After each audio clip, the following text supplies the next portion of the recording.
Graça e paz, meus irmãos, aqui Isaac Melo falando, e este é um presente da Assembleia de Deus Jardim Botânico para você, com mais uma aula do nosso Seminário de Formação Cristã, e hoje nós iremos tratar da doutrina da salvação, doutrina essa que foi abordada no nosso Seminário de Formação Cristã no mês de outubro de 2024. E vamos então começar a aula. É uma das doutrinas evidentemente mais importantes da Bíblia. Nós já lançamos as bases de compreensão dela a partir da doutrina do pecado e agora vamos entrar na salvação, iniciando pela definição dessa doutrina que é conhecida na teologia como soteriologia. Qual é a definição de soteriologia? A palavra soteriologia ela vem do grego soteria, que significa salvação, e logos, que significa estudo ou discurso. Portanto, soteriologia é o estudo da salvação. Lois Berkhof, que é um teólogo famoso na esfera reformada, ele define a soteriologia da seguinte forma: a soteriologia trata da comunicação das bênçãos de salvação ao pecador e seu restabelecimento ao favor divino e à vida de íntima comunhão com Deus. Esta doutrina pressupõe conhecimento de Deus como a fonte da vida, do poder e da felicidade da humanidade, e da completa dependência que o homem tem de Deus, para o presente e para o futuro. Desde que ela trata da restauração, redenção e renovação, só pode ser apropriadamente compreendida à luz da condição originária do homem, criado à imagem de Deus, e da subsequente perturbação da adequada relação entre o homem e o seu Deus, perturbação causada pela entrada do pecado no mundo. A soteriologia parte da pressuposição da obra consumada de Cristo como mediador da redenção. O Charles Hood, em sua Teologia Sistemática, define a soteriologia como a doutrina que trata da aplicação da redenção realizada por Cristo. Ele sublinha aqui que a salvação não é apenas um evento isolado, mas é um processo contínuo que envolve várias etapas e aspectos da vida cristã. Bom, agora vamos para uma visão geral da nossa palestra, do nosso estudo. Nessa palestra nós vamos explorar os principais aspectos da soteriologia. É evidente que a soteriologia é um tema muito amplo, em muitas teologias sistemáticas vão ter bem mais de 100 páginas para tratar desse assunto. Nós, em virtude do tempo, tivemos que enxaguar, resumir essa doutrina, o máximo possível, a fim de que nós consigamos aqui dentro do tempo proposto tratar esse tema que é tão rico quanto a soteriologia. Nessa palestra o nosso objetivo é proporcionar uma compreensão básica da doutrina da salvação, abordando tanto fundamentos teológicos quanto também as implicações práticas para a nossa vida. E aqui um breve resumo, nós vamos trabalhar apenas esses 10 tópicos, iniciando pela necessidade de salvação, e nós iniciamos por este ponto justamente por entendermos, para entendermos por que a salvação é necessária, explorando a queda do homem e a condição da humana diante de Deus. Depois nós vamos para a eleição e predestinação, quando nós vamos discutir a doutrina da eleição incondicional e a predestinação. Depois nós vamos para o chamado eficaz. Veremos como Deus chama os eleitos para a salvação, garantindo com que eles respondam em fé e arrependimento. Depois, para a justificação, aqui nós veremos como nós somos declarados justos diante de Deus pela fé em Cristo. Fé e arrependimento será o próximo tópico. Exploraremos aqui a natureza da fé salvadora e o papel do arrependimento na salvação. Como sexto tópico, nós teremos a regeneração. Nós vamos entender o novo nascimento e a transformação interior operada pelo Espírito Santo. No sétimo tópico, a adoção, nós vamos discutir os privilégios de sermos feitos filhos de Deus. né, e as implicações dessa adoção. No 8º tópico, nós veremos o processo contínuo de santificação, no qual nós somos conformados à imagem de Cristo. No 9º tópico, trabalharemos a doutrina da perseverança dos santos. Nós vamos abordar a segurança eterna dos crentes e o chamado à perseverança. E no 10º tópico e último, a ressurreição e glorificação, que é onde nós vamos concluir o nosso estudo com a esperança da ressurreição dos mortos e a glorificação final dos crentes.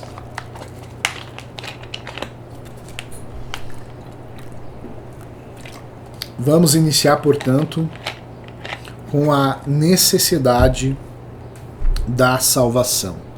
Começamos por aqui, e para nós compreendermos essa necessidade da salvação, nós precisamos primeiro entender a condição humana diante de Deus.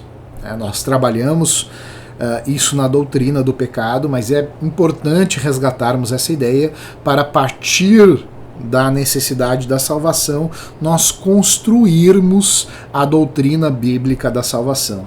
Eu gosto muito nesse ponto de contar uma história que se encontra no livro Salvos de Quê? Do R.C. Sproul. O R.C. Sproul conta que na década de 70 ele era professor universitário, e era uma época de muita comoção social nos campos universitários. Os Estados Unidos estavam envolvidos com a guerra do Vietnã, tinha protestos, bandeiras, megafone, era um movimento de muita convulsão social, e tinha muito movimento estudantil nos campos universitários. E ele conta que no intervalo de uma aula e outra ele estava na sala dos professores, segurando até o último momento, né? E quando eles saem disparada para a aula, no caminho entre a sala dos professores e a sua sala de aula, ele é abordado por alguém que simplesmente, de forma abrupta, pergunta para ele se ele era salvo. Ele diz que ficou, num primeiro momento, essa abordagem deixou ele de certa forma em choque, mas a resposta natural dele foi dizer para essa pessoa: salvo de quê? Aí o evangelista ali simplesmente travou, porque ele não sabia dizer exatamente, não sabia explicar exatamente de que nós somos salvos. E a proposta desse livro do Sproul é dizer que nós somos salvos de Deus, por Deus e para Deus. Nós somos salvos da ira de Deus, da condenação pelo nosso pecado. Nós somos salvos por Deus, mediante a vida, morte e ressurreição de Jesus. E nós somos salvos para a glória de Deus. Então nós somos salvos de Deus, por Deus e para Deus. A Bíblia nos revela que todos os seres humanos são pecadores, estão separados de Deus, e essa separação é resultado da queda do homem. A queda que trouxe o pecado e a morte ao mundo. E é esses conceitos aqui que nós vamos trabalhar aqui nesta matéria. Queda do homem. A Bíblia vai nos dizer, em Gênesis capítulo 3, sobre a entrada do pecado no mundo. A história da queda do homem é narrada em Gênesis 3, quando Adão e Eva, os primeiros seres humanos, foram criados por Deus e colocados no jardim do Éden. Eles tinham uma relação perfeita com Deus. Viviam em um estado de inocência. No entanto, nos diz a palavra de Deus que eles foram tentados pela serpente, Satanás, e desobedeceram a Deus ao comer do fruto da árvore do conhecimento do bem e do mal. E por causa disso, o pecado entra no mundo, nós temos diversas consequências, e dentre elas, em primeiro lugar, a entrada do pecado no mundo. Romanos 5,12 nos diz que assim como por um homem entrou o pecado no mundo e pelo pecado a morte, assim também a morte passou a todos os homens, porque todos pecaram. A desobediência de Adão trouxe o pecado ao mundo, afetando toda a humanidade. Então, quando o ser humano, Adão, come do fruto da árvore do conhecimento do bem e do mal, tem uma série de consequências. A primeira é a entrada do pecado no mundo. A segunda é a separação de Deus. O homem é separado de Deus. E a Bíblia nos diz em Isaías 59:2 que são as nossas iniquidades que fazem separação entre nós e Deus. E são os nossos pecados que encobrem o seu rosto de nós para que não nos ouça. Ou seja, o pecado resultou na separação entre Deus e o homem, rompendo uma comunhão perfeita que existia no Éden. Outra consequência do pecado é a maldição e morte. Isso está em Gênesis capítulo 3, verso 17 a 19. Quando Adão peca, a Bíblia nos diz que Deus amaldiçoou a terra por causa do pecado de Adão, e a morte física e espiritual se torna uma realidade para toda a humanidade. E daí nós temos a condição humana a partir disso. A condição humana, a Bíblia vai nos dizer em Romanos capítulo 3, verso 23, que todos pecaram e carecem da glória de Deus. Ou seja, a Bíblia é muito clara ao afirmar que todos os seres humanos são pecadores e estão destituídos da glória de Deus. Aí surge a necessidade humana de um Salvador. O versículo-chave aqui, ele é muito claro. Todos pecaram e, portanto, são carentes da glória de Deus. E aqui nós vamos entrar em alguns aspectos dessa condição humana, de acordo com a palavra de Deus. E o primeiro aspecto é a universalidade do pecado. O pecado de Adão e Eva, ele atinge a toda a humanidade. E é isso que a Bíblia vai dizer em Romanos capítulo 3, verso 10 a 12. Não há um justo, nenhum sequer, não há quem entenda, não há quem busque a Deus. Todos se extraviaram, juntamente se fizeram inúteis. Não há quem faça o bem, não há nenhum só. A Bíblia vai deixar claro aqui que todos os seres humanos, sem exceção, são pecadores por natureza e por escolha. Então, um dos aspectos da condição humana é essa nova realidade da universalidade do pecado. O pecado atinge a todos. E o pecado não apenas atinge a todos, como ele nos torna incapazes espiritualmente. O segundo aspecto é a incapacidade espiritual. E é isso que a Bíblia vai tratar, e aqui eu tenho um texto bem conhecido, que é Efésios capítulo 2, verso 1 a 3, onde a palavra de Deus nos diz: Ele vos deu vida, estando vós mortos nos vossos delitos e pecados, nos quais andastes outrora, segundo o curso deste mundo, segundo o príncipe da potestade do ar, do espírito que agora opera nos filhos da desobediência, entre os quais todos nós também antes andávamos nos desejos da nossa carne, fazendo a vontade da carne e dos pensamentos, e éramos por natureza filhos da ira, como também os demais. Ou seja, a humanidade está espiritualmente morta e incapaz de buscar a Deus por si mesma. Esse é um aspecto importante, a incapacidade espiritual. E mais, a Bíblia vai dizer que esse pecado também tem como consequência a condenação e a ira de Deus.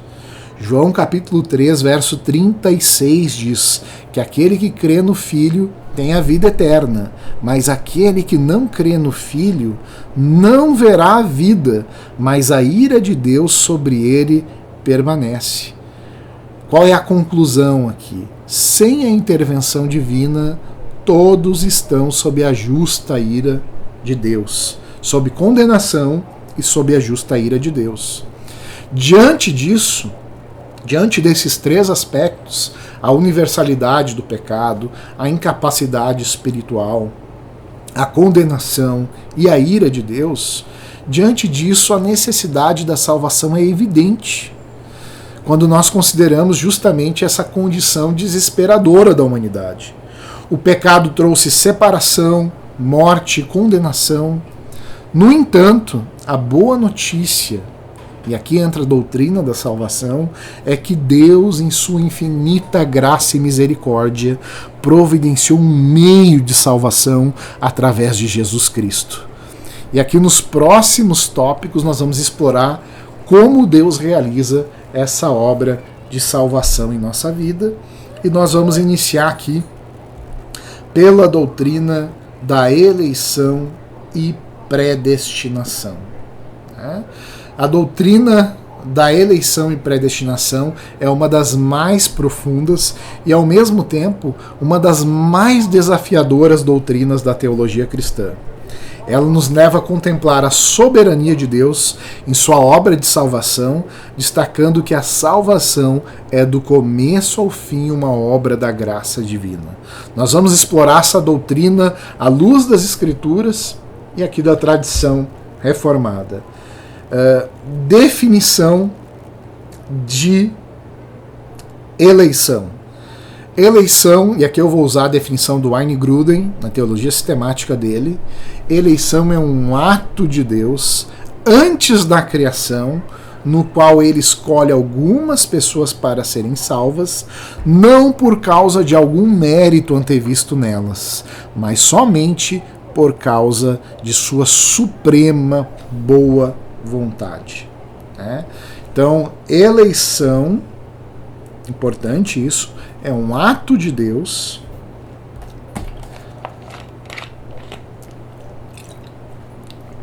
esse ato ele ocorre antes da criação.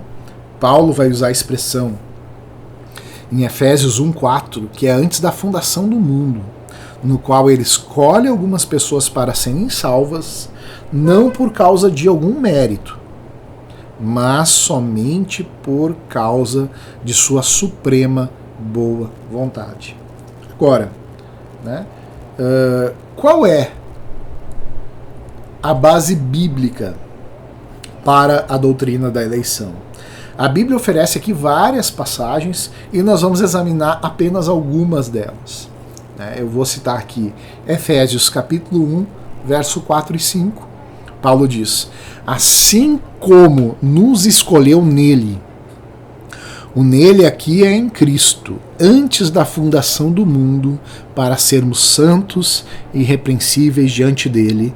Em amor nos predestinou para ele, para a adoção de filhos, por meio de Jesus Cristo, segundo o beneplácito de sua vontade. Querido, esse texto ele vai destacar que a eleição é um ato de Deus, realizado antes da criação do mundo, com o propósito de nos tornar santos e irrepreensíveis. Mas, Romanos capítulo 8, verso 29 e 30, Paulo nos diz o seguinte: porque os que dantes conheceu, e aqui é importante eu fazer uma menção, conhecer aqui não é um conhecimento intelectual, aqui é um conhecimento íntimo.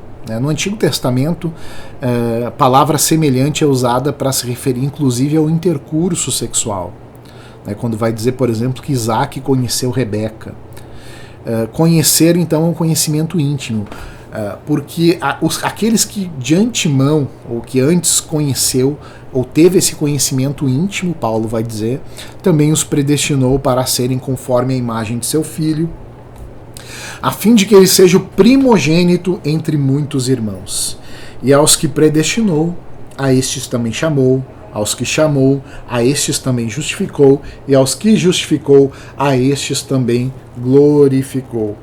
Aqui nós vemos aquilo que nós conhecemos como cadeia dourada da salvação, onde a predestinação é o primeiro passo no processo que culmina na glorificação.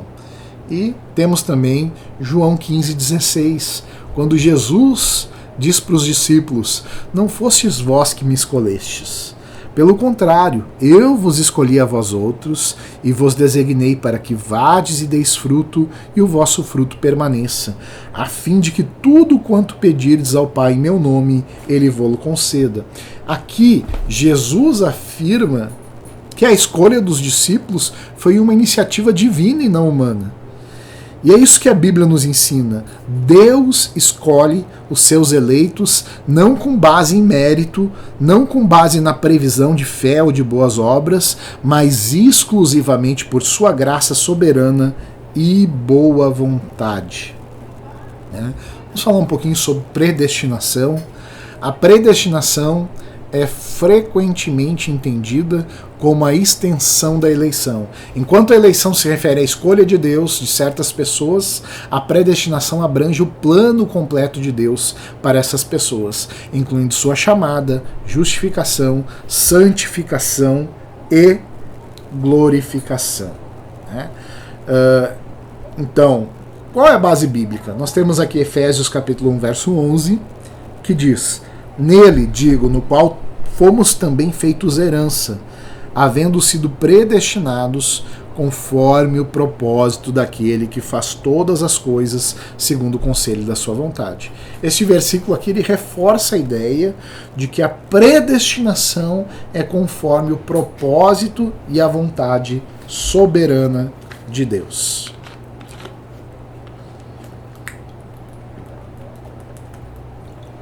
Assim, nós vimos, ainda que de forma muito superficial, a necessidade da salvação, vimos a doutrina da eleição e da predestinação, e agora nós passamos para a doutrina do chamado eficaz. O chamado eficaz é um aspecto crucial da nossa soteriologia, pois ele trata da maneira pela qual Deus atrai os eleitos para a salvação. Diferente aqui do chamado geral, que é a pregação do evangelho a todos, o chamado eficaz é uma ação específica e poderosa de Deus que resulta na resposta positiva dos eleitos. Vamos por uma definição aqui do chamado eficaz. O chamado eficaz é uma obra de Deus pelo qual ele, através do Espírito Santo, chama os eleitos de maneira irresistível e eficaz, levando-os à fé em Cristo e à salvação. Este chamado é distinto do chamado geral do Evangelho, que pode ser resistido. E aqui nós temos uma explicação da distinção entre um chamado geral e o chamado eficaz. O chamado geral ele é feito a todas as pessoas sem distinção, e o chamado eficaz é uma ação específica de Deus que resulta em resposta positiva dos eleitos. E aqui nós temos João 10, 27, quando Jesus diz que as minhas ovelhas ouvem minha voz, eu as conheço e elas me seguem. Percebam que é um chamado irresistível e que sempre resulta na salvação dos eleitos. Então, esse chamado sempre resulta na salvação dos eleitos. A distinção, portanto, entre chamado geral e eficaz é que o chamado geral é aquele chamado que ocorre quando o evangelho é pregado. Quando o evangelho é pregado, nós chamamos as pessoas à fé e ao arrependimento, nós estamos fazendo um chamado geral. Ocorre que nem todos respondem a esse chamado. Ao passo que alguns se aproximam de Deus, se arrependem, creem, experimentam o processo de conversão, experimentam o ato de conversão de Deus, outros não creem. O chamado geral ele é o chamado externo, e o chamado eficaz é aquele que o Espírito Santo faz nos eleitos de Deus. Esse chamado sempre tem resposta positiva, e esse chamado ele é eficaz e irresistível. Então, importante entendermos isso. Quais são os elementos desse chamado eficaz? Primeiro, nós temos a iluminação da mente. E aqui eu cito 2 Coríntios capítulo 4, verso 6, quando Paulo diz: porque Deus, que disse que das trevas resplandecesse a luz, é quem resplandeceu em nosso coração, ou em nossos corações, para a iluminação do conhecimento da glória de Deus na face de Jesus Cristo. Percebam aqui que é o Espírito Santo que ilumina a mente dos eleitos. É o Espírito Santo que permite com que os eleitos compreendam o Evangelho, essa mensagem do Evangelho. Então, o primeiro elemento desse chamado eficaz é essa iluminação da mente, sem a qual nós não conseguimos compreender adequadamente o Evangelho. O segundo elemento é a renovação do coração. Isso é uma promessa que vem desde o Antigo Testamento. Ezequiel 36, 26 e 27 tem essa promessa que nos diz: eu vos darei um coração novo e porei dentro de vós um espírito novo. E tirarei da vossa carne o coração de pedra e vos darei um coração de carne. E porei dentro de vós o meu espírito e farei que andeis nos meus estatutos e guardeis os meus juízos e os observeis. O Espírito Santo transforma o coração dos eleitos, capacitando-os a amar e a obedecer a Deus. E por fim, nós temos aqui um terceiro elemento do chamado eficaz, que é a inclinação da vontade. E aqui eu gosto de citar Filipenses 2,13, quando a palavra de Deus nos diz: porque Deus é quem opera em vós, tanto o querer como o efetuar segundo a sua boa vontade. Percebam que o Espírito inclina a vontade dos eleitos, levando eles a responder em arrependimento e fé.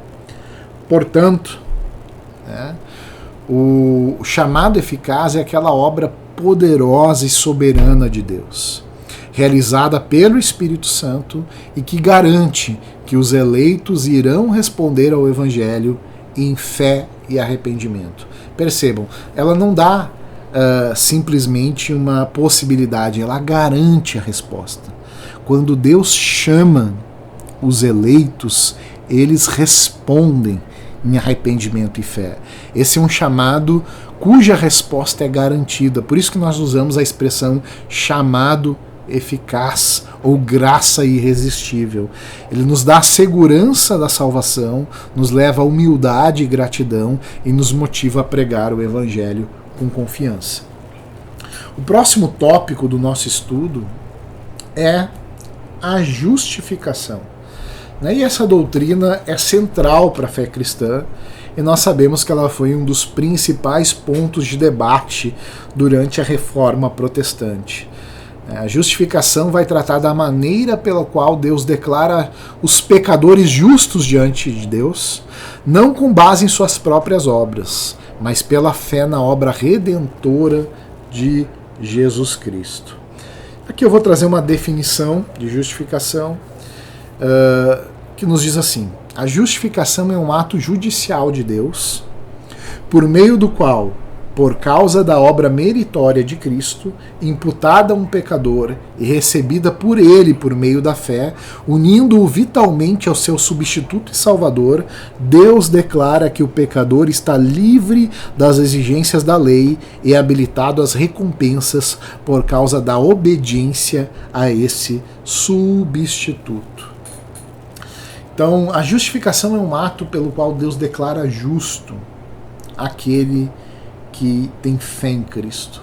É como se nós, que outrora estávamos em dívida, estávamos no vermelho, é como se nós tivéssemos uma conta que tivesse uma dívida impagável. E Cristo Jesus, por sua morte, por sua vida, morte e ressurreição, ele acredita a sua justiça perfeita, e agora nós não somos mais devedores, nós não somos mais culpados. A justificação lida com a nossa culpa, nos torna justos diante de Deus por causa dos méritos de Jesus Cristo. E aqui nós temos vários textos bíblicos tratando desse assunto.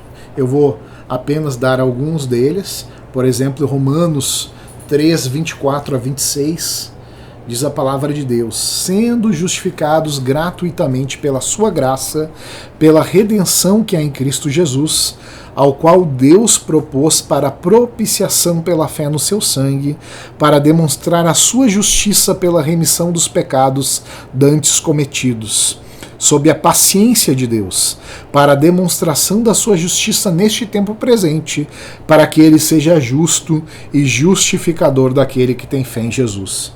Este texto ele destaca que a justificação é um ato da graça.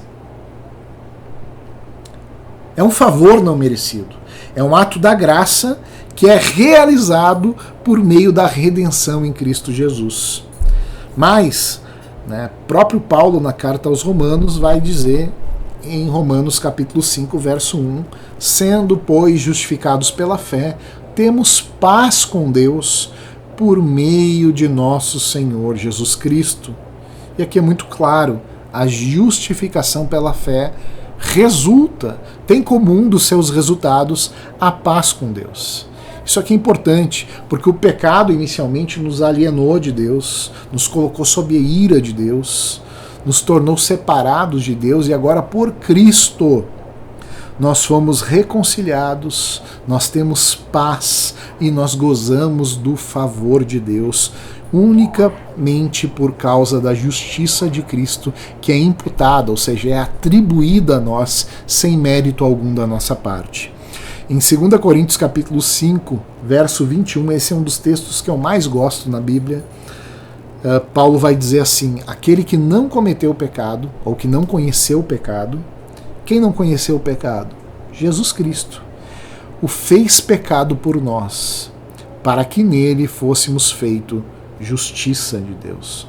Ou seja, Jesus viveu a vida que nós não conseguíamos viver e morreu a morte que nós merecíamos morrer.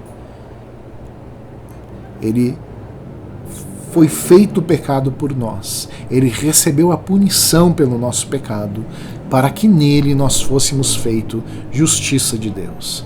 Este texto fala da troca mais bendita que existe. Cristo recebe os nossos pecados e nós recebemos a sua perfeita justiça. Ele trata da imputação da justiça de Cristo aos crentes, unicamente por graça, mediante a fé. E quais são os elementos da justificação? Primeiro elemento, a justificação é um ato judicial de Deus. Os reformadores usavam a expressão justificação forense para explicar. A ideia é uma linguagem de um tribunal, porque a justificação é apresentada na Bíblia como um ato judicial de Deus, onde ele declara o pecador justo. E aqui nos diz a Bíblia em Romanos 8,33, quem intentará acusação contra os escolhidos de Deus? É Deus quem os justifica. É um ato judicial. Deus declara justo aquele que tem fé em Cristo. Segundo, a justificação é uma obra meritória de Cristo. A base da justificação é a obra de Cristo. Sua vida perfeita, sua morte sacrificial, é isso que nos diz a Bíblia em Filipenses 3,9. O desejo de Paulo de ser achado nele, não tendo justiça própria que vem da lei, mas a que vem pela fé em Cristo, a saber, a justiça que vem de Deus pela fé. Cristo, com seus méritos, nos imputa, nos atribui a sua própria justiça. Em terceiro lugar, outro elemento da justificação é, como eu disse, a imputação da justiça de Cristo. A justiça de Cristo é imputada, atribuída, creditada na conta do pecador. Romanos 4,5, Paulo vai dizer: mas aquele que não pratica, mas crê naquele que justifica o ímpio, a sua fé lhe é imputada como justiça. E por fim, a justificação é recebida por fé. A justificação é recebida por fé, que é o meio pelo qual nós nos apropriamos da justiça de Cristo. Efésios 2, 8 e 9. Porque pela graça sois salvos, mediante a fé, isso não vem de vós, é dom de Deus, não de obras para que ninguém se glorie. Agora nós temos um novo tópico para tratar, fé e arrependimento, que são os dois elementos da conversão. A conversão é um aspecto essencial da soteriologia, pois representa a resposta humana à obra regeneradora de Deus. Envolve tanto a fé quanto o arrependimento, e é uma mudança radical na vida do pecador, resultando em uma nova direção e devoção a Deus. Uma definição de conversão é importante nesse momento. O que significa conversão? A verdadeira conversão, ela nasce da tristeza segundo Deus e redunda numa vida de devoção a Deus. Paulo vai dizer em 2 aos Coríntios, capítulo 7, verso 10, que a tristeza segundo Deus produz arrependimento. É uma mudança que tem as suas raízes na obra da regeneração. É uma mudança que é efetuada na vida consciente do pecador pelo Espírito de Deus. Mudança de pensamentos e opiniões, de desejos e escolhas.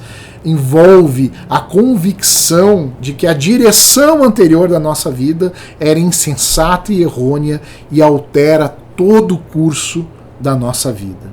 Há dois lados nessa conversão, que nós chamamos de conversão ativa e passiva. O primeiro é um ato de Deus pelo qual ele muda o curso consciente da vida do homem, e o último é o resultado desta ação, como se vê na mudança que o homem faz no curso de sua vida e em voltar-se para Deus. Por isso nós podemos dizer desse duplo aspecto da conversão, ativa e passiva, dependendo da perspectiva. Da perspectiva divina, nós falamos em conversão ativa. Da perspectiva do pecador, nós falamos de conversão passiva. A conversão ativa é o ato de Deus pelo qual ele faz com que o pecador regenerado, em sua vida consciente, se volte para ele com arrependimento e fé. Quando a mensagem do Evangelho é pregada, a resposta adequada a essa mensagem, e a Bíblia é farta em exemplos a esse respeito, é o arrependimento e a fé. E aqui, do ponto de vista ativo, nós temos aquele texto maravilhoso de João 6,44, quando Jesus disse: ninguém pode vir a mim se o Pai que me enviou não o trouxer, e eu ressuscitarei no último dia. Ou seja, só responde ao Evangelho aqueles que são trazidos pelo próprio Deus. Só responde ao Evangelho se Deus anteriormente regenerou a pessoa e produziu no coração do pecador o arrependimento e a fé. Agora, a conversão passiva é o ato, é o resultado consciente do pecador, pelo qual ele, pela graça de Deus, volta-se para Deus com arrependimento e fé. Deus traz esse arrependimento e fé, mas ao mesmo tempo o pecador, ele responde ao Evangelho com arrependimento e fé. E aqui nós temos Atos 16,14, falando da conversão da Lídia. E certa mulher chamada Lídia, vendedora de púrpura da cidade de Tiatira, que servia a Deus, nos ouvia, e o Senhor lhe abriu o coração para que estivesse atenta ao que Paulo dizia. Então, ao mesmo tempo que o Senhor abriu o coração, ela estava atenta e respondeu adequadamente à mensagem do Evangelho. E mais, ela só respondeu adequadamente à mensagem do Evangelho porque Deus anteriormente operou no coração dela. E aqui nós temos vários exemplos notáveis de conversão na Bíblia. Não posso citar aqui a conversão de Zaqueu, do cego de nascença, do Cornélio, vários textos bíblicos, Lídia, como nós lemos agora. E bases bíblicas, vamos para as bases bíblicas para a conversão. A primeira base bíblica aqui é 2 aos Coríntios, capítulo 7, verso 10. Nós já mencionamos esse texto, em que nos diz: porque a tristeza segundo Deus opera arrependimento para a salvação, da qual ninguém se arrepende, mas a tristeza do mundo opera a morte. Ou seja, esse versículo destaca que a verdadeira conversão nasce da tristeza segundo Deus, que leva ao arrependimento e à salvação. Temos também o texto de Atos 3,19, a pregação de Pedro, né? Arrependei-vos, pois, e convertei-vos, para que sejam apagados os vossos pecados e venham assim os tempos de refrigério pela presença do Senhor. A conversão envolve arrependimento e resulta no perdão dos pecados. Também temos um texto aqui de Romanos, capítulo 10, verso 9 a 10, texto muito conhecido, que vai nos dizer simplesmente que dessa questão da fé em Cristo como um elemento essencial para a conversão. Romanos 10, 9 a 10 nos diz assim: a saber, se com a tua boca confessares ao Senhor Jesus, em teu coração creres que Deus o ressuscitou dos mortos, serás salvo, visto que com o coração se crê para a justiça e com a boca se faz confissão para a salvação. Ou seja, a fé em Jesus Cristo é essencial para a conversão. Né? Quais são os elementos da conversão? Nós já vimos. Né? São 2 elementos. Primeiro elemento, o arrependimento. Né? O que significa arrependimento? É uma mudança de mente e de coração em relação ao pecado, reconhecendo a sua gravidade e voltando-se para Deus. E essa é a mensagem que Jesus pregava. Mateus capítulo 3, verso 2: arrependei-vos, porque é chegado o reino dos céus. Além do arrependimento, a resposta adequada à mensagem do Evangelho é a fé. A fé aqui é a confiança, é a dependência em Jesus Cristo como Salvador e Senhor. A Bíblia vai dizer, nós já mencionamos esse texto, mas não custa repetir, Efésios 2, 8 e 9, porque pela graça sois salvos mediante a fé, isso não vem de vós, é dom de Deus, não de obras para que ninguém se glorie. Nós temos também esses elementos de conversão ativa e passiva. Conversão ativa, como um ato de Deus pelo qual ele faz com que o pecador regenerado em sua vida consciente se volte para ele com arrependimento e fé, e conversão passiva, também quando nós olhamos da perspectiva humana. Exemplos bíblicos de conversão, nós temos uma série de exemplos: Zaqueu, a mulher samaritana, o eunuco etíope, dentre tantas outras. Agora eu quero abordar um pouco as implicações práticas da conversão. Quais são as implicações, quais são os resultados da conversão? E o primeiro, mais evidente, é a nova vida em Cristo. A conversão, ela resulta em uma nova vida em Cristo, que é caracterizada pela devoção a Deus e obediência à sua palavra. E aqui nós temos aquele texto clássico de 2 Coríntios 5,17. Assim que se alguém está em Cristo, nova criatura é. As coisas velhas já passaram e eis que tudo se fez novo. A conversão, ela traz uma nova vida. Além disso, nós temos a transformação de pensamentos e ações. A conversão envolve uma mudança radical de pensamentos, desejos e ações, alinhando tudo isso com a vontade de Deus. E aqui nós temos o texto de Romanos 12:2, quando o apóstolo Paulo nos exorta a não nos conformarmos com este mundo, mas transformar-nos pela renovação do entendimento, para que experimenteis qual seja a boa, agradável e perfeita vontade de Deus. Por fim, a conversão, ela resulta também em testemunho e evangelização. Ela nos motiva a testemunhar sobre a graça de Deus e evangelizar os outros. E aqui eu cito Atos 1:8. Recebereis a virtude do Espírito Santo que há de vir sobre vós, e ser-me-eis testemunhas tanto em Jerusalém, como em toda a Judéia e Samaria, e até os confins da terra. Irmãos, a conversão, ela é uma mudança radical e transformadora. Ela nasce da tristeza segundo Deus e resulta em uma nova vida de devoção a Deus. Ela envolve tanto o arrependimento quanto a fé, e é uma obra do Espírito Santo na vida do pecador. A conversão nos dá uma nova vida em Cristo, transforma os nossos pensamentos e ações e nos motiva a testemunhar sobre a graça de Deus. Próximo tópico é a regeneração. A regeneração é um aspecto também fundamental da nossa soteriologia, porque ela representa o início da vida espiritual do crente. Né? Regeneração é um ato soberano de Deus, pelo qual ele concede nova vida espiritual ao pecador, transformando-o de dentro para fora. Eu vou trazer aqui uma definição de Wayne Grudem na Teologia Sistemática, que ele vai dizer assim: regeneração é um ato secreto de Deus, pelo qual ele nos concede nova vida espiritual. Isso é às vezes chamado de nascer de novo. Portanto, quando você vê, por exemplo, o Senhor Jesus falando em nascer de novo, em novo nascimento, ele está se referindo a essa doutrina preciosa nossa da regeneração. É um ato secreto de Deus, pelo qual ele concede nova vida espiritual. Quais são essas bases bíblicas para nós falarmos de regeneração?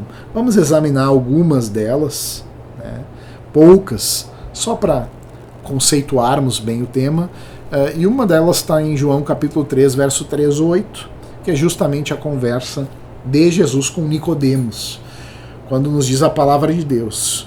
Jesus respondeu e disse-lhe: na verdade te digo, que aquele que não nascer de novo não pode ver o reino de Deus. Disse-lhe Nicodemos: como pode um homem nascer sendo velho? Porventura pode tornar a entrar no ventre de sua mãe e nascer? Jesus respondeu: na verdade te digo, que aquele que não nascer da água e do Espírito não pode entrar no reino de Deus. O que é nascido da carne é carne, o que é nascido do Espírito é Espírito. Não te maravilhes de te ter dito: necessário vos é nascer de novo. O vento sopra onde quer e ouves a sua voz, mas não sabes de onde vem nem para onde vai. Assim é todo aquele que é nascido do Espírito. Irmãos, este texto explica de forma muito clara a necessidade do novo nascimento para entrar no reino de Deus. Nós aprendemos aqui que sem esse novo nascimento, sem essa regeneração, é impossível entrar no reino de Deus. E mais, essa regeneração, esse novo nascimento, é obra do Espírito Santo.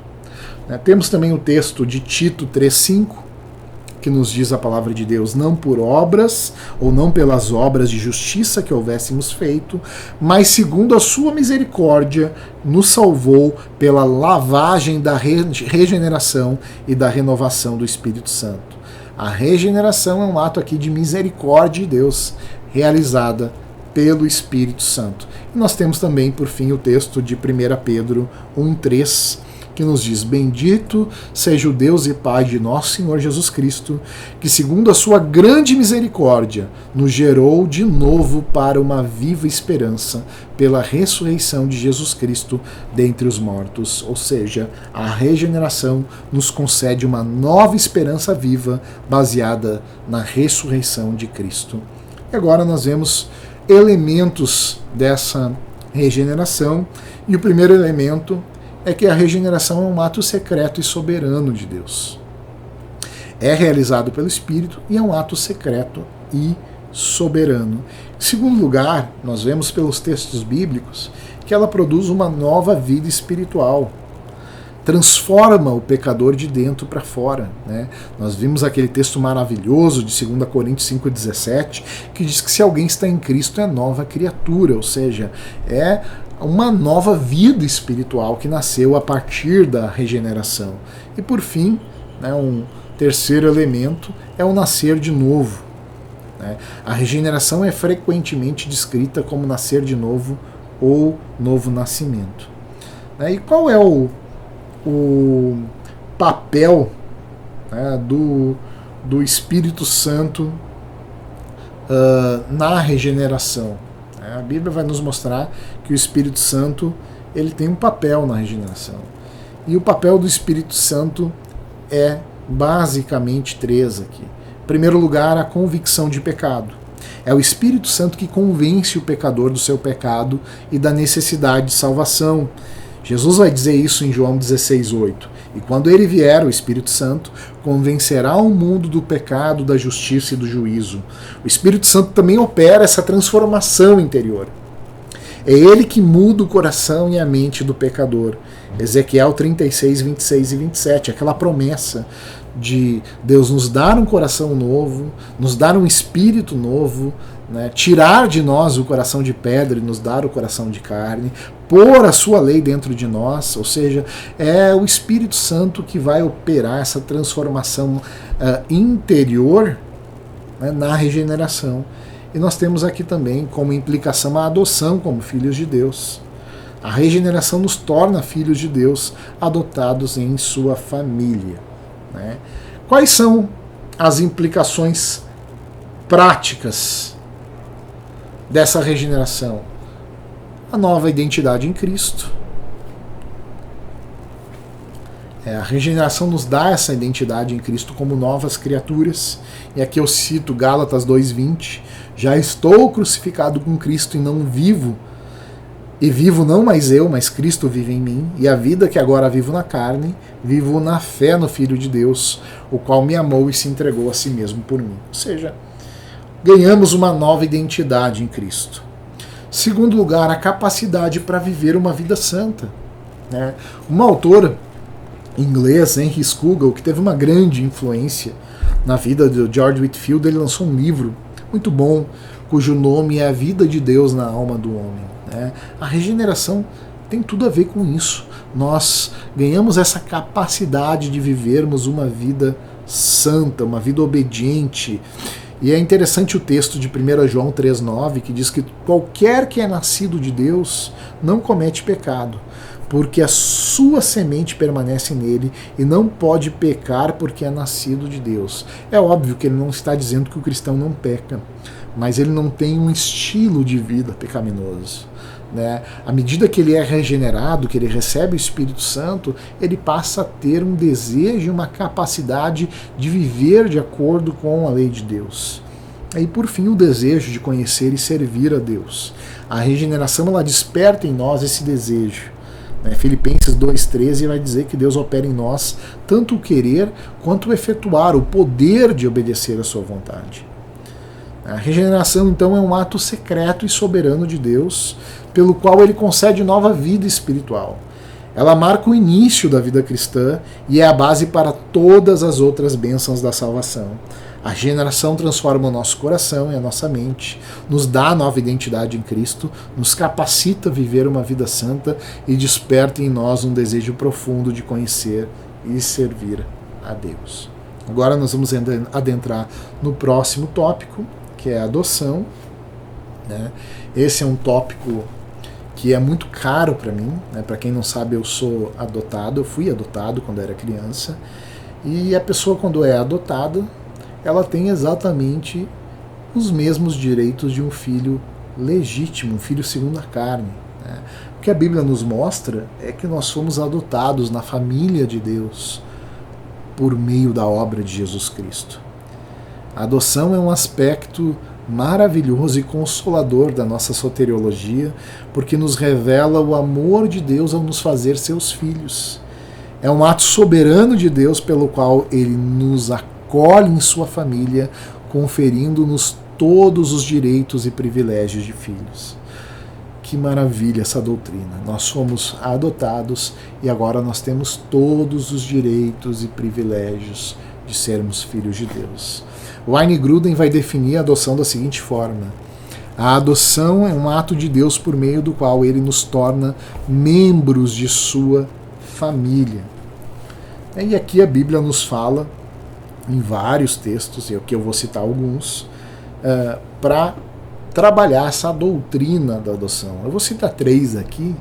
O primeiro, Romanos 8, 15 a 17, nos diz assim a palavra de Deus: porque não recebestes o espírito de escravidão para outra vez estardes em temor, mas recebestes o espírito de adoção de filhos, pelo qual clamamos, Abba Pai. O mesmo Espírito testifica com o nosso espírito que somos filhos de Deus. E se nós somos filhos, somos logo herdeiros também, herdeiros de Deus e co-herdeiros de Cristo, se é certo que com ele padecemos, para que também com ele sejamos glorificados. Este texto, ele destaca que pela adoção nós recebemos o espírito de adoção, que nos permite clamar a Deus como Abba Pai. Abba Pai é um termo extremamente carinhoso, íntimo. É como se fosse chamar Deus de paizinho, paizinho querido, né? Nós fomos adotados na família de Deus, nós nos tornamos herdeiros de Deus e co-herdeiros com Cristo. Gálatas capítulo 4, verso 4 a 7, também vai reforçar essa ideia de adoção. Mas vindo à plenitude dos tempos, Deus enviou seu Filho, nascido de mulher, nascido sob a lei, para remir os que estavam debaixo da lei, a fim de recebermos a adoção de filhos. E porque sois filhos de Deus, enviou aos vossos corações o Espírito de seu Filho, que clama Abba Pai. Assim que já não és mais servo, mas filho, e se és filho, és também herdeiro de Deus por Cristo. Percebam que a adoção nos liberta da escravidão da lei, é isso que Paulo está tratando na carta aos Gálatas, e nos torna filhos e herdeiros de Deus. E nós temos Efésios 1:5, também falando sobre adoção, e nos predestinou para filhos de adoção por Cristo, para si mesmo, segundo o beneplácito da sua vontade. A adoção aqui é apresentada como um ato da vontade soberana de Deus, predestinando-nos para sermos seus filhos por meio de Jesus Cristo. Vamos trabalhar aqui alguns elementos da adoção. Em primeiro lugar, a adoção é um ato soberano de Deus. Deus realiza segundo a sua vontade. Em segundo lugar, a Bíblia vai nos dizer que ela nos dá uma nova identidade como filhos de Deus. Eu gosto daquele texto em 1 João 3:1, que a palavra de Deus nos diz: vede quão grande amor nos tem concedido o Pai, que fôssemos chamados filhos de Deus. Por isso o mundo não nos conhece, porque não o conhece a Ele. Então, nós temos uma nova identidade, a identidade de filhos de Deus. E por fim, sendo adotados na família, temos plenos direitos. Somos herdeiros de Deus e co-herdeiros com Cristo. Ou seja, compartilhamos da sua herança, compartilhamos da herança de Deus. O papel do Espírito Santo na adoção, e aqui nós temos o testemunho interior do Espírito. A Bíblia diz que o Espírito Santo testifica com o nosso espírito que nós somos filhos de Deus. Isso está em Romanos 8,16. E o Espírito Santo nos capacita a clamar a Deus como o nosso paizinho, Abba Pai, um termo que é íntimo e carinhoso. Quais são as implicações práticas, meus irmãos, dessa doutrina na nossa vida? Eu vou correr aqui para remir o nosso tempo. Em primeiro lugar, intimidade com Deus. Como filhos, nós não precisamos ficar acanhados de chegar na presença de Deus. Nós somos da família. Ele é o nosso paizinho.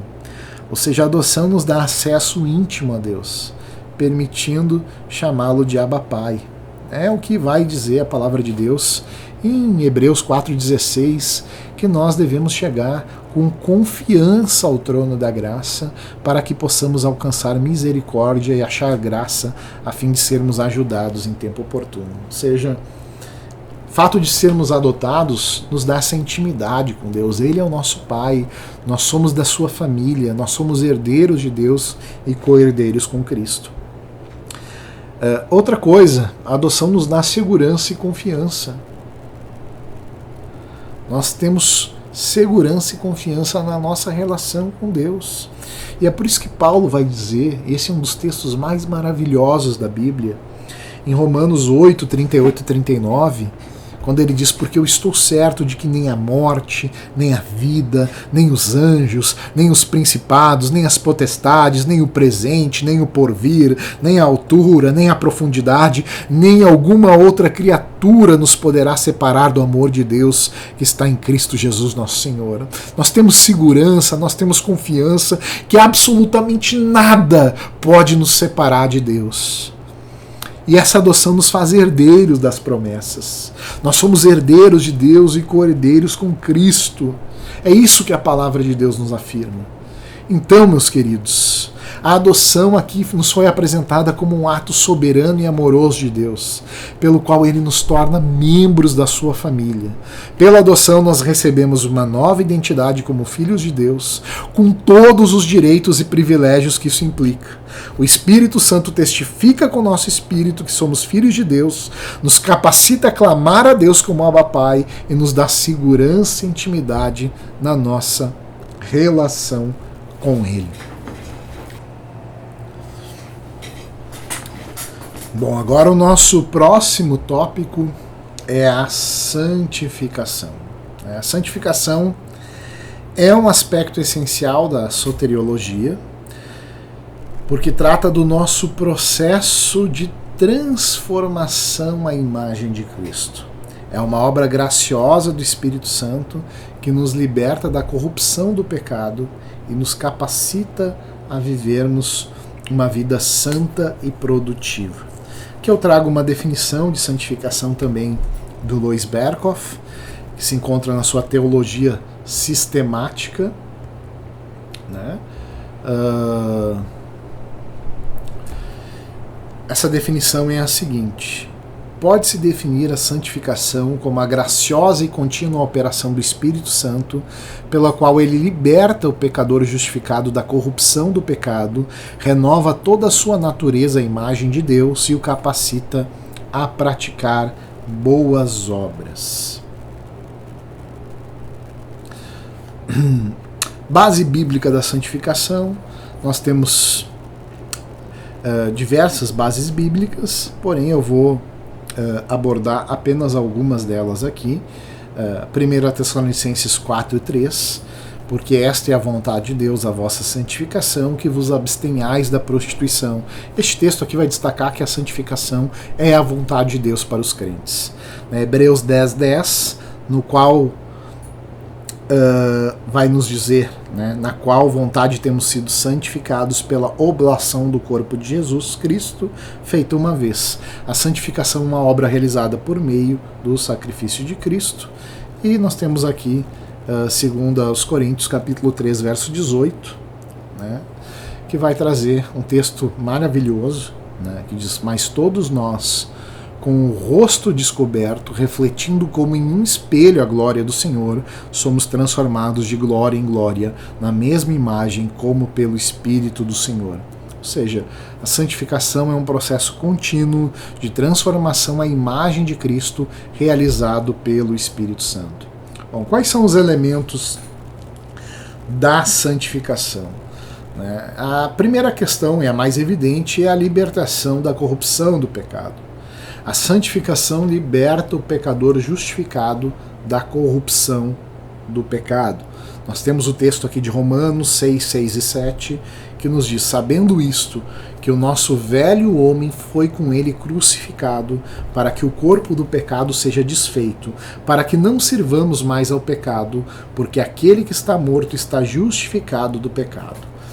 A santificação também implica em uma renovação à imagem de Deus. Ela renova toda a nossa natureza à imagem do Senhor.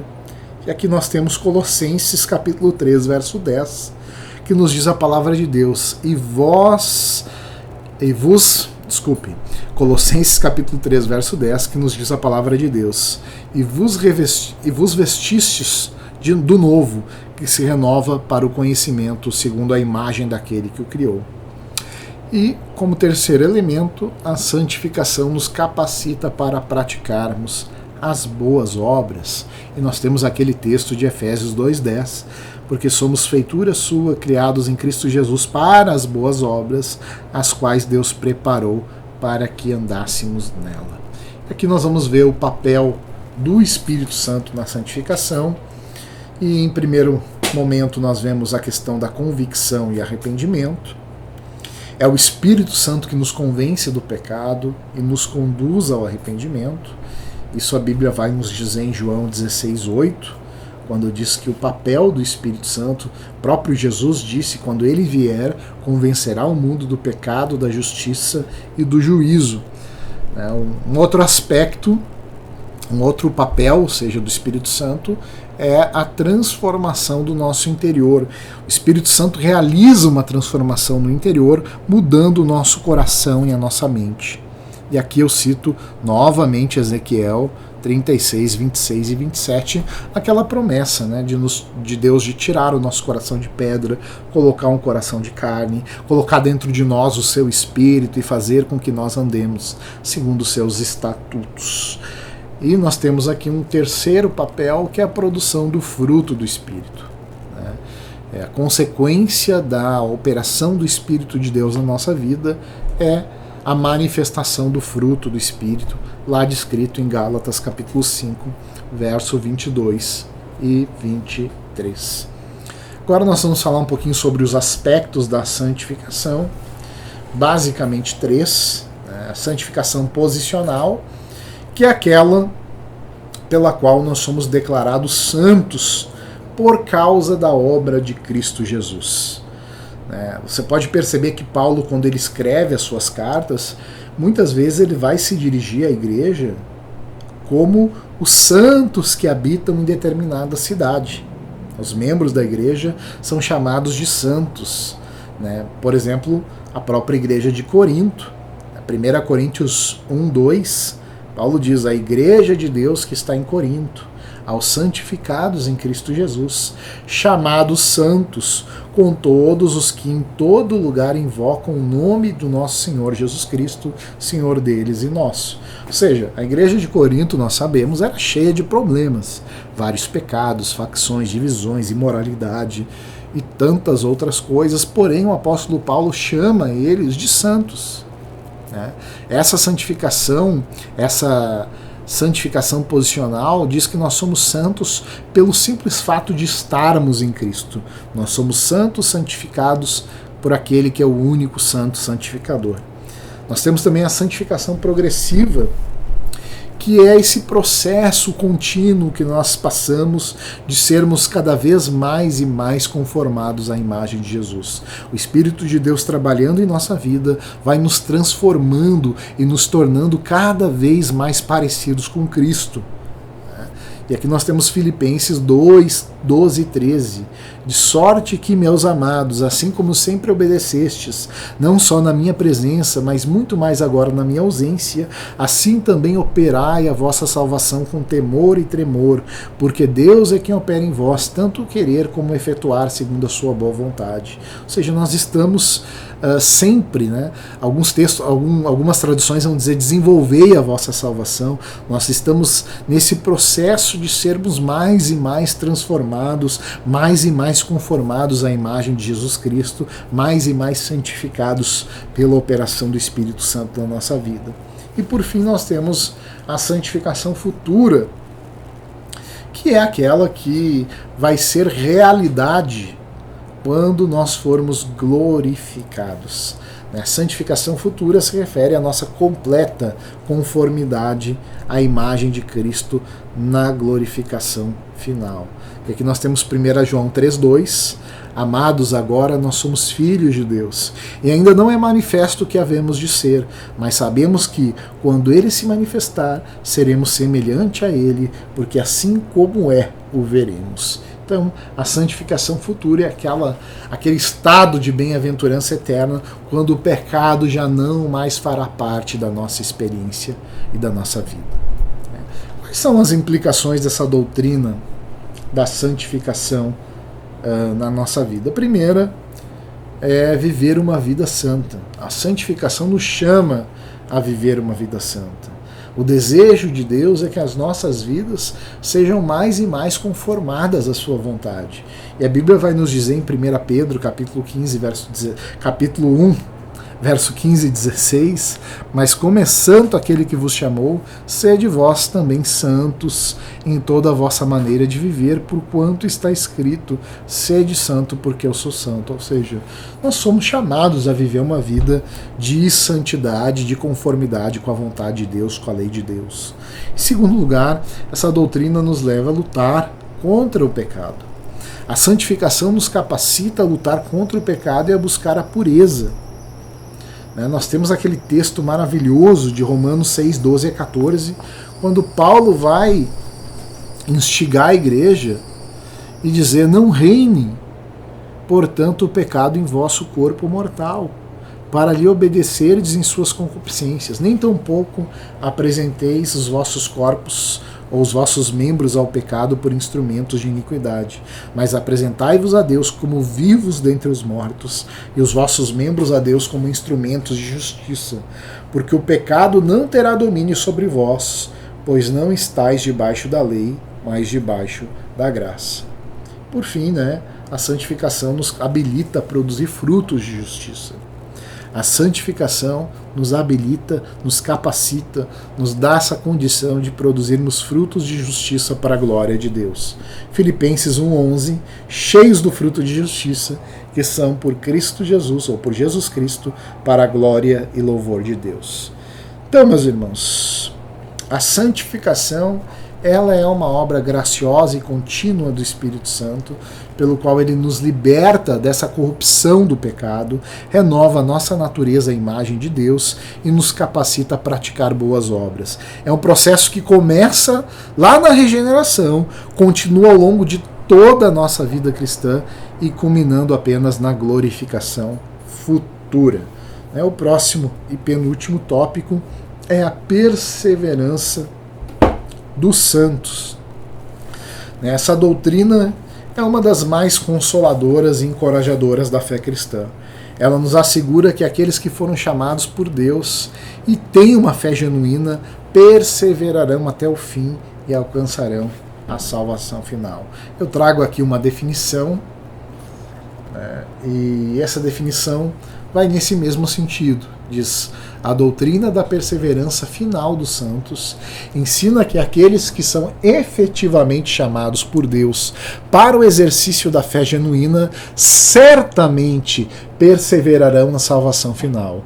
Isso não é ensinado a uma classe da humanidade em geral, como algo que em geral será verdadeiro para as pessoas que compõem essa classe, mas para cada indivíduo que se encontra nela, de modo que ninguém finalmente apostatará ou se perderá, mas cada um certamente perseverará e será salvo. Ou seja, essa doutrina nos garante que aqueles que Deus de antemão escolheu, aqueles que foram chamados, aqueles que são os eleitos, que são chamados eficazmente, que respondem à mensagem do Evangelho com arrependimento e fé, esses que foram comprados por Cristo, que foram adotados na família de Deus, que foram justificados, irão perseverar na fé até o fim e serão finalmente salvos. Essa doutrina diz isso e nós temos bases bíblicas para tratar disso. A primeira aqui é João 10, 28 e 29. Vejam como Cristo fala de forma clara sobre essa doutrina. Diz assim: e dou-lhes a vida eterna, e nunca hão de perecer, e ninguém as arrebatará da minha mão. Meu Pai que me deu é maior que todos, e ninguém pode arrebatá-las da mão do meu Pai. Vejam que esse texto destaca a segurança eterna dos crentes nas mãos de Jesus e do Pai. Filipenses 1,6 vai no mesmo sentido. Paulo diz: tendo por certo isto mesmo, que aquele que em vós começou a boa obra, a aperfeiçoará até o dia de Jesus Cristo. Deus, que começou a boa obra em nós, nos diz Paulo, vai completar essa obra até o dia de Jesus Cristo. Então, é uma certeza que a Bíblia nos dá. Romanos capítulo 8, verso 38 e 39 vai no mesmo sentido. Diz a palavra de Deus: porque eu estou certo de que nem a morte, nem a vida, nem os anjos, nem os principados, nem as potestades, nem o presente, nem o porvir, nem a altura, nem a profundidade, nem alguma outra criatura nos poderá separar do amor de Deus que está em Cristo Jesus nosso Senhor. Ou seja, nada pode nos separar do amor de Deus. Nada. Aqueles a quem Deus chamou, aqueles a quem Deus escolheu, aqueles a quem Deus elegeu, justificou, aqueles a quem Deus santificou pela obra graciosa de Jesus Cristo, esses irão perseverar até o fim. Quais são os elementos desta perseverança dos santos? O primeiro é que ela se baseia na chamada eficaz. A perseverança dos santos está enraizada nessa chamada eficaz. E é o que diz em Romanos 8,30. Aqueles que Deus, de antemão, antes da fundação do mundo, aqueles a quem Deus predestinou, a esses chamou. Aos que chamou, a esses justificou. E aos que justificou, a estes glorificou. Percebam que o fato de Deus ter predestinado e chamado garante a glorificação final. Garante com que este grupo de indivíduos persevere na fé até o fim. Um outro elemento é a intercessão de Cristo. A nossa segurança está firmada na obra redentora de Cristo. Jesus vai dizer de forma inequívoca: todo aquele que o Pai me dá virá a mim, e o que vem a mim de maneira alguma lançarei fora. E nós temos também a obra do Espírito Santo. O Espírito Santo sela os crentes para o dia da redenção. E é o que a palavra de Deus vai nos dizer em Efésios 1, 13 e 14. Em quem também vós estáis, depois de que ouviste a palavra da verdade, o evangelho da vossa salvação, e tendo nele também crido, foste selado com o Espírito Santo da promessa, o qual é o penhor da nossa herança, para a redenção da possessão de Deus, para louvor de sua glória. Ou seja, se temos o Espírito Santo em nós, nós já temos o penhor da nossa herança, nós temos a garantia de que seremos feitos à imagem de Cristo e glorificados. Agora, qual é o papel dessa doutrina? Qual o papel da doutrina da perseverança dos santos? Em primeiro lugar, a fidelidade de Deus. A perseverança dos santos nos mostra que Deus é fiel para cumprir as suas promessas e manter os crentes até o fim. 1 Coríntios 1, 8 e 9, Paulo vai dizer assim: o qual vos confirmará também até o fim, para serdes irrepreensíveis no dia de nosso Senhor Jesus Cristo. Fiel é Deus, pelo qual foste chamado para a comunhão de seu Filho, Jesus Cristo, nosso Senhor. Nós temos aqui a intercessão de Cristo. Jesus intercede continuamente pelos crentes. E essa intercessão que garante a nossa perseverança. Hebreus 7,25. Portanto, pode também salvar perfeitamente os que por ele se chegam a Deus, vivendo sempre para interceder por eles. E nós temos também a proteção divina. Deus protege os crentes do mal e os guarda para a salvação final. É o que nos diz em 1 Pedro 1,5, que mediante a fé estáis guardados na virtude de Deus para a salvação, já prestes para se revelar no último tempo. Então, nós temos essas doutrinas maravilhosas. E, de exemplo bíblico, aqui nós podemos citar Pedro, Lucas 22, 31 e 32, quando Jesus ora por Pedro para que a fé dele não desfaleça, e ele assim perseverou. Os crentes de Filipos, Filipenses 1,6, Paulo diz: tenho por certo isso mesmo, que aquele que em vós começou a boa obra a aperfeiçoará até o dia de Jesus Cristo. Ou seja, Paulo tinha uma confiança de que Deus vai completar a obra que começou nos crentes de Filipos, que aqueles que foram salvos perseverarão até o fim, até o dia de Jesus Cristo.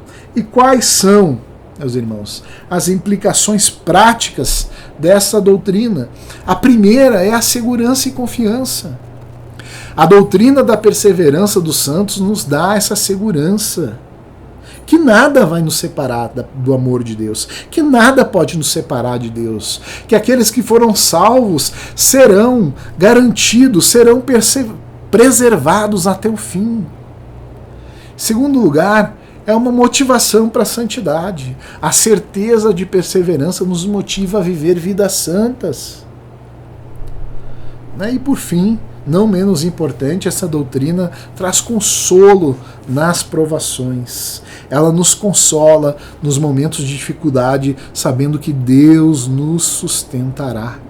E eu gosto daquele texto de 2 Coríntios 4, 16 e 17, quando Paulo diz: por isso nós não desfalecemos, mas ainda que o nosso homem exterior se corrompa, o interior, contudo, se renova de dia em dia, porque a nossa leve e momentânea tribulação produz para nós um peso eterno de glória muito excelente. Portanto, aqui a doutrina da perseverança dos santos ensina que aqueles que efetivamente são chamados por Deus para o exercício da fé certamente vão perseverar até a salvação final. Isso é uma garantia para cada indivíduo que se encontra nessa condição, de modo que ninguém finalmente apostatará ou se perderá, mas cada um certamente irá perseverar até o fim e por fim será salvo. Agora nós vamos para o nosso último tópico: ressurreição e glorificação. A ressurreição e a glorificação são os atos finais da obra redentora de Deus em nossas vidas. Eles representam a culminação da salvação, onde os crentes são transformados e recebem corpos glorificados para viver eternamente na presença de Deus. Vamos aqui a uma definição desses dois termos. A ressurreição é um ato pelo qual Deus levanta os mortos, dando-lhes novos corpos glorificados. É a vitória final sobre a morte e a corrupção. Paulo trata disso de forma muito proveitosa, muito edificante, em 1 Coríntios capítulo 15. A nossa esperança como cristãos é a esperança da ressurreição dos mortos. Nós cremos que nós seremos ressuscitados. Aqueles que estiverem vivos serão levados ao encontro de Deus, serão arrebatados, e os mortos em Cristo serão ressuscitados para ressuscitados e terão, segundo a palavra de Deus, um corpo glorificado semelhante ao do Senhor Jesus. E aqui nós entramos então na glorificação, que é o estado final dos crentes, onde eles são completamente conformados à imagem de Cristo, livres de todo pecado e imperfeição e capacitados para viver eternamente na presença de Deus. E aqui vamos entrar rapidamente nas bases bíblicas para a ressurreição e glorificação. E a primeira aqui, 1 Coríntios, capítulo 15, verso 42 a 44. A Bíblia nos diz assim: assim também a ressurreição dos mortos. Semeia-se o corpo em corrupção, ressuscitará em incorrupção. Semeia-se em ignomínia, ressuscitará em glória. Semeia-se em fraqueza, ressuscitará com vigor. Semeia-se corpo animal, ressuscitará corpo espiritual. Se há corpo animal, há também corpo espiritual. Este texto ele vai destacar a transformação dos corpos na ressurreição. 1 Tessalonicenses 4, 16 a 17. A palavra de Deus nos diz: porque o mesmo Senhor descerá do céu com um alarido e com a voz de arcanjo e com a trombeta de Deus, e os que morreram em Cristo ressuscitarão primeiro. Depois nós, os que ficarmos vivos, seremos arrebatados juntamente com ele nas nuvens, a encontrar o Senhor nos ares, e assim estaremos sempre com o Senhor. Vejam que esse texto descreve a ressurreição dos crentes e o seu encontro com o Senhor. Por fim, Romanos 8,30, que nós mencionamos tantas vezes: aos que predestinou, a estes também chamou, aos que chamou, a estes também justificou, e aos que justificou, a estes também glorificou. Ou seja, a glorificação é a etapa final da salvação. Aqui alguns elementos da ressurreição. Ressurreição dos justos, que é a promessa de que os crentes serão levantados para a vida eterna. João 5, 28 e 29, Jesus disse: não vos maravilheis disso, porque vem a hora em que todos os que estão nos sepulcros ouvirão a sua voz, e os que fizerem o bem sairão para a ressurreição da vida, e os que fizerem o mal para a ressurreição da condenação. Outro elemento é a transformação dos nossos corpos. A Bíblia vai dizer que na ressurreição os corpos dos crentes serão transformados em corpos glorificados. Filipenses 3, 20 e 21. Mas a nossa cidade está nos céus, de onde também esperamos o Salvador, o Senhor Jesus Cristo, que transformará o nosso corpo abatido para ser conforme o seu corpo glorioso, segundo o seu eficaz poder de sujeitar também a si todas as coisas. Por fim, a vitória sobre a morte. A ressurreição é a vitória final sobre a morte e a corrupção. 1 Coríntios 15, 54 e 55. A palavra de Deus nos fala desse dia glorioso na seguinte forma: e quando isto que é corruptível se revestir da incorruptibilidade, e isto que é mortal se revestir da imortalidade, então cumprir-se-á a palavra que está escrita: tragada foi a morte na vitória. Onde está, a morte, o teu aguilhão? Onde está a sepultura, a tua vitória? Ou seja, essa ressurreição é a marca definitiva da vitória sobre a morte. Nós temos alguns elementos também da glorificação, dentre eles a conformidade à imagem de Cristo. A Bíblia nos fala que na glorificação os crentes serão completamente conformados à imagem de Cristo. 1 João 3,2: Amados, agora somos filhos de Deus e ainda não é manifestado o que havemos de ser. Mas sabemos que quando ele se manifestar, seremos semelhantes a ele, porque assim como ele é, o veremos, ou seja, nós seremos semelhantes a Cristo. O nosso corpo glorificado será semelhante ao corpo de Jesus Cristo ressuscitado. Essa é a nossa esperança, que na glorificação o nosso corpo será conforme a imagem de Cristo. Não apenas isso, nós temos como esperança também, nós temos como elemento dessa glorificação a liberdade do pecado e da corrupção. Nós seremos, enfim, totalmente livres do pecado. Na glorificação, os crentes serão libertos de todo o pecado e corrupção. Romanos 8:21, na esperança de que também a mesma criatura será libertada da servidão da corrupção para a liberdade da glória dos filhos de Deus. E também nós temos a habitação eterna com Deus. Dentre os elementos da glorificação, um deles é a habitação eterna com Deus. A palavra de Deus nos diz que os crentes habitarão eternamente na presença de Deus. É o que nos diz em Apocalipse, capítulo 21, verso 13 e 4. E ouvi uma grande voz do céu que dizia: Eis aqui o tabernáculo de Deus com os homens, pois com eles habitará, eles serão o seu povo, e o mesmo Deus estará com eles, e será o seu Deus. E Deus limpará dos seus olhos toda lágrima, e não haverá mais morte, nem pranto, nem clamor, nem dor, porque já as primeiras coisas são passadas. Quais são, então, as implicações práticas dessa doutrina da ressurreição e da glorificação? Primeiro, esperança e consolo. A doutrina da ressurreição e da glorificação nos dá esperança e consolo diante do sofrimento. E é isso que Paulo vai dizer em 1 Tessalonicenses 4, 13 e 14. Não quero, porém, irmãos, que sejais ignorantes acerca dos que já dormem, para que não vos entristeçais como os demais que não têm esperança. Porque se cremos que Jesus morreu e ressuscitou, assim também aos que em Jesus dorme, Deus os tornará a trazer com ele. Ou seja, crer nessa doutrina nos dá esperança e consolo em relação àqueles que já morreram, em relação ao futuro. A fé cristã é uma fé de esperança, de consolo, que olha o futuro com uma expectativa boa, como cumprimento das promessas de Deus.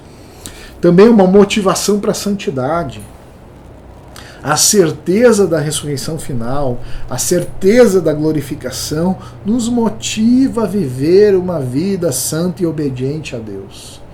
Quando Paulo apresenta aquele capítulo maravilhoso sobre ressurreição, em 1 Coríntios 15, ele encerra da seguinte forma, ele encerra no versículo 58 dizendo: portanto, meus amados irmãos, já que a ressurreição é uma realidade, já que a glorificação do final dos crentes é uma realidade, ele diz: sede firmes e constantes, sempre abundantes na obra do Senhor, sabendo que o vosso trabalho não é vão no Senhor. E por fim, isso nos dá uma confiança na nossa vitória final. A doutrina da ressurreição e glorificação nos dá confiança na vitória final sobre o pecado e sobre a morte. Essa doutrina nos dá confiança. Confiança da vitória, confiança de que nada pode nos separar de Deus, confiança de que o nosso futuro será glorioso.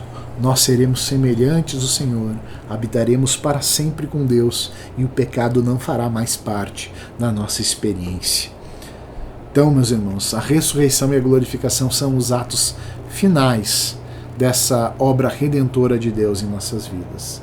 Eles representam a culminação da salvação, onde os crentes são transformados e recebem corpos glorificados para viver eternamente na presença de Deus. Irmãos, partimos aqui para o encerramento da nossa matéria, né? E ao longo dessa palestra nós exploramos a profundidade e a riqueza da doutrina da salvação. É evidente, como eu disse, tudo isso de forma superficial, o tempo não nos permite entrar nas minúcias, tem muitos temas importantes que não foram abordados também, mas creio que, por uma visão geral a respeito da doutrina, nós cumprimos o nosso objetivo. Nós vimos como Deus, em sua infinita graça e misericórdia, nos chama, nos justifica, regenera, adota, santifica, preserva e finalmente nos glorifica. Essas doutrinas não são meramente teóricas. Elas têm profundas implicações práticas para nossas vidas. Nos dão segurança, esperança, motivação para a santidade e um profundo senso de gratidão a Deus. Que possamos, meus irmãos, viver à luz dessas verdades, confiando plenamente na obra redentora de Cristo e buscando refletir a sua glória em nossas vidas diárias.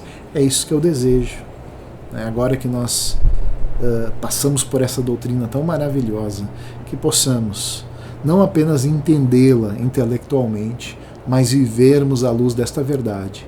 E que sejamos, meus irmãos, assim como os crentes da igreja primitiva, lá em Atos 13:52, quando nos diz a palavra de Deus, que os discípulos estavam cheios de alegria do Espírito Santo, que possamos, à luz de toda essa verdade exposta, vivermos vidas cristãs radiantes, cheios de alegria do Espírito Santo, sendo sal e luz desta terra. É o meu desejo em Cristo Jesus para todos vocês. Um grande abraço e até o próximo estudo.